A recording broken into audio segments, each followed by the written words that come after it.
Welcome to NS TV. నేను రాజీవ్. ముందుగా headlines చూద్దాం. బైన్సా పట్టణంలోని భాగ్యనగర్లో శ్రీ అభయాంజనేయ స్వామివారి విగ్రహ ప్రతిష్టాపన మహోత్సవంలో పాల్గొన్న స్థానిక ఎమ్మెల్యే పావర్ రామారావు.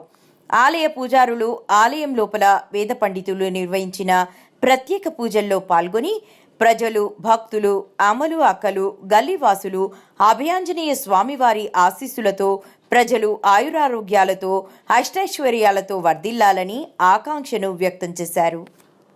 వారి సమస్యకు పరిష్కారం దొరుకుతున్న ఉద్దేశంతో ఈ విగ్రహాలను ఇక్కడ ప్రతిష్ఠించడం జరిగింది. మొత్తం ఉండదు, బయట వేరే ఎట్లా అంటే అయోధ్యలో ఉన్నటువంటి రామచంద్రుడు షేప్ ఎలా ఉందో ఈ షేప్ కూడా 100% అలానే ఉంటుంది. ప్రత్యేకత. తర్వాత ఇక్కడ ఉన్నటువంటి లింగం ఇది బాలలింగం, నర్మదా నది నుంచి తీసుకొచ్చినటువంటి లింగం. ఇది చెక్కింది కాదు, మీద ఉన్నటువంటి పిండం ఏదైతే ఉందో నదిలో సాక్షాత్ అట్లా దొరికింది.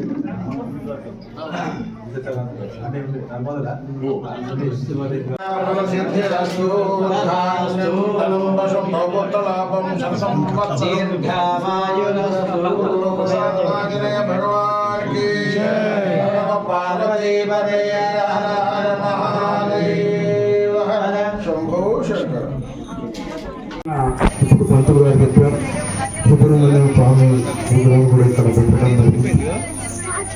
మన ఏరియాలో ఎక్కడ కూడా లేదు.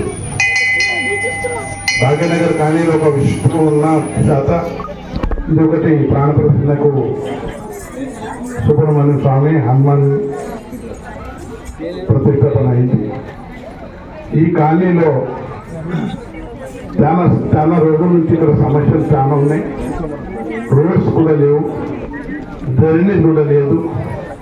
ఇక్కడ స్థానిక కౌన్సిలర్ ఏదైతే మా భారతీయ జనతా పార్టీ నుంచి ఉన్న శాత ఇక్కడ ఉన్న చైర్మన్ ఈ కాలనీకు నెగ్లెక్ట్ చేయడం జరిగింది.